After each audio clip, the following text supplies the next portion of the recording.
I actually was reading an article this morning, and I'd like to actually bring it up. It's from a newspaper called IOL. Now, most people in South Africa and actually a few other countries know IOL. And just for a bit of context, they were actually expelled from the South African Press Council due to their questionable journalism standards. So that already lays the picture out. But so even they were too extreme. So what did those geniuses say? Well, those geniuses have now come out saying that Israel is bombing more targets, putting the US-Iran ceasefire into further jeopardy, as we've already covered. But here's the new part, that the war on Israel's neighbor has resulted in the deaths of over 2,000 civilians in southern Lebanon. Fleur, does that sound accurate to you? Look, they consider everybody civilians. It's a bit like Hamas in Gaza. Israel is only targeting terrorists. Israel is only targeting Hezbollah. And from our numbers, we know that at least 75 to 80% of the casualties have been combatants.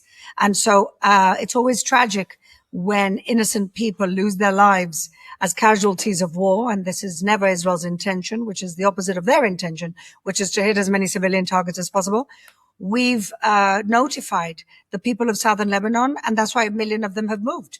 Why did we notify them? Why did we give up our power of surprise?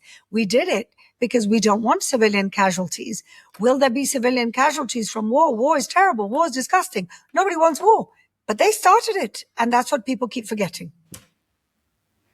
Right. So just to clarify, Flo, you say that according to the Israeli estimates, it's around 75 to 80% who are believed to be combatants. Yes. Okay. But they will never make that distinction. They never make that distinction. When they say 65,000 people died in Gaza, they also don't say that half of them were combatants. Apparently they're all children. 70,000 children, 80,000 children, 100,000 children. It's all lies and propaganda because these people, including the Islamic Republic of Iran, know they can't win the military battle. They can't win the military battle against America. They can't win the military battle against Israel. We're too strong. So what can they win?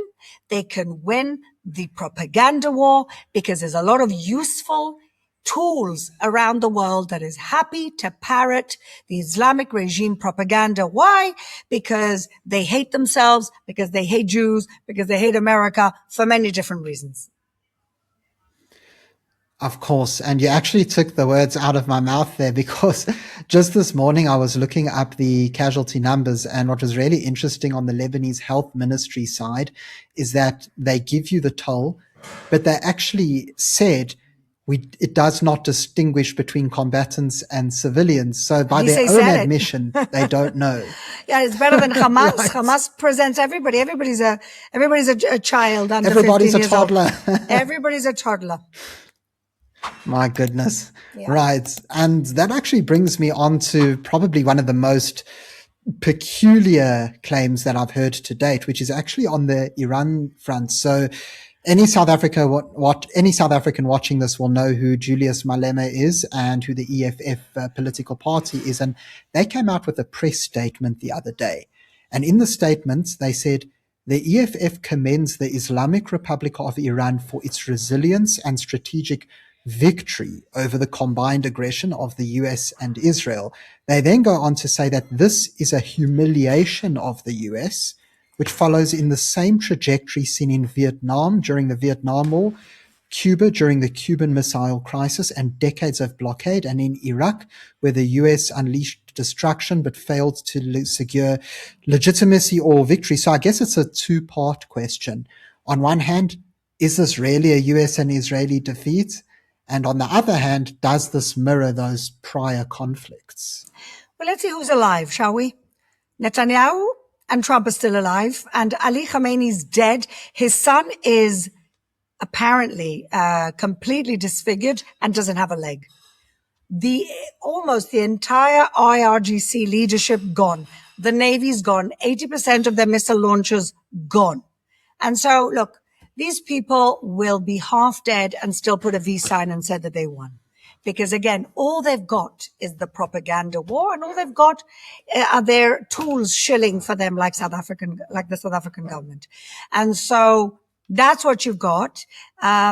I actually think, well, the ceasefire talks have broken down, and in about, in a few hours, we will see what happens with the US blockade of Hormuz. All of the Gulf countries are finding alternative ways of getting energy, which means that what for the Islamic Republic of Iran have actually done is they've taken the Straits of Hormuz hostage, but what they've done is they've signed their own death warrants because people and countries are finding alternative routes, which means whatever they were providing the world in terms of energy, including China, is now going to find alternatives. And so, look, let me tell you something, Matt. The Islamic Republic of Iran will fall. Whether it'll fall today, next week, next month, or next year is unclear. But fall they will. They've got nowhere to go.